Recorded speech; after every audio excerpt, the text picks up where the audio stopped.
Bonjour, moi c'est Marie-Laure. Je m'appelle Aurore. Godefroy. Je m'appelle Eugénie. Je m'appelle Anne.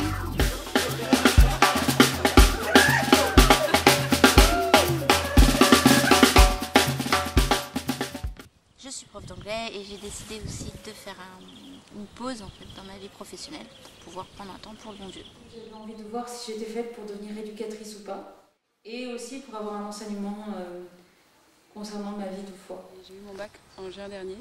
Comme je ne savais pas vraiment vers où m'orienter, je me suis dit que ça permettrait de me poser et justement de réfléchir à mon orientation. J'ai découvert l'année pour Dieu en venant l'année dernière plusieurs fois et en voyant donc les années pour Dieu de l'année dernière. Et ce qu'ils faisaient au niveau du foyer, de l'école et tout m'ont attiré. Et voilà. Je suis venue ici parce que je trouvais que c'était important de se poser avant de commencer ma vie professionnelle. Les différents cours qu'on a m'enrichissent sur le plan de la foi, notamment les cours bibliques ou les cours de doctrine sociale de l'Église.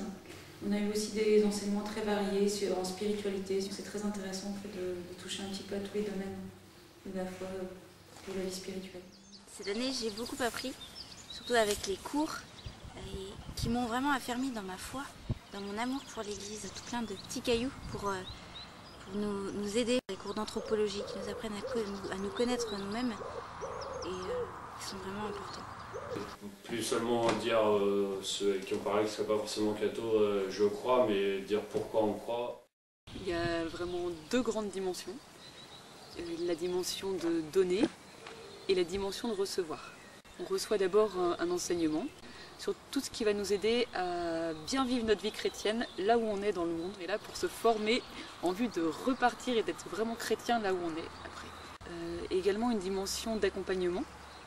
Un accompagnement personnel, donc chaque jeune qui fait année pour Dieu a un référent dans la communauté, qui prend du temps avec lui pour préciser son projet personnel. Avec elle, j'ai vu quel métier exercer. On a simulé des entretiens d'embauche. Petit à petit, j'ai construit ça. Déjà, on se pose, on apprend à mieux se connaître et après, on décide, tiens, je vais passer les concours pour devenir éducatrice. Et maintenant, il me reste à passer les oraux d'admission.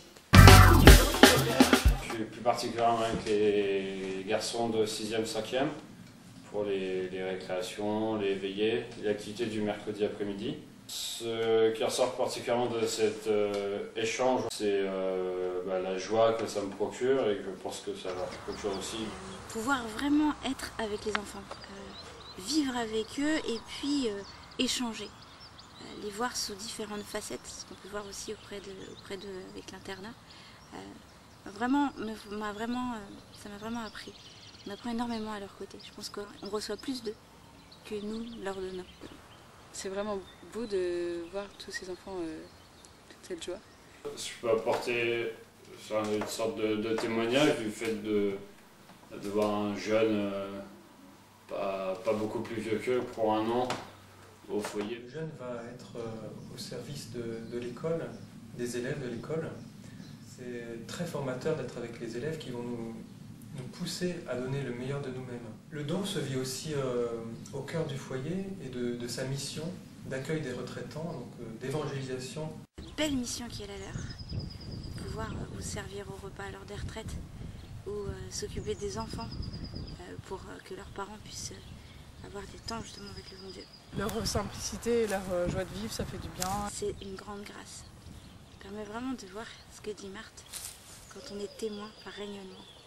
Petite coupure dans la semaine le jeudi, on se retrouve dans l'année pour Dieu pour aider au niveau du foyer. Des moments joyeux et puis des moments où on voit qu'on construit physiquement quelque chose. C'est un grand moment de joie, vraiment, vraiment.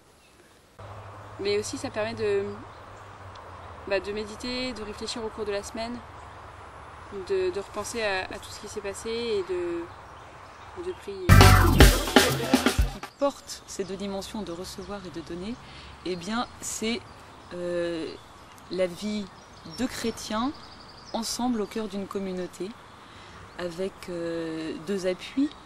Il y a la dimension de prière et puis il y a la dimension de communauté. Et le fait de vivre cette année dans une communauté, ça va être un vrai soutien pour cette vie de prière, ça va être moteur. Comme je disais, le foyer, le feu, c'est le cœur de Jésus et on va s'approcher de ce cœur pendant cette année pour mettre Jésus au cœur de sa vie.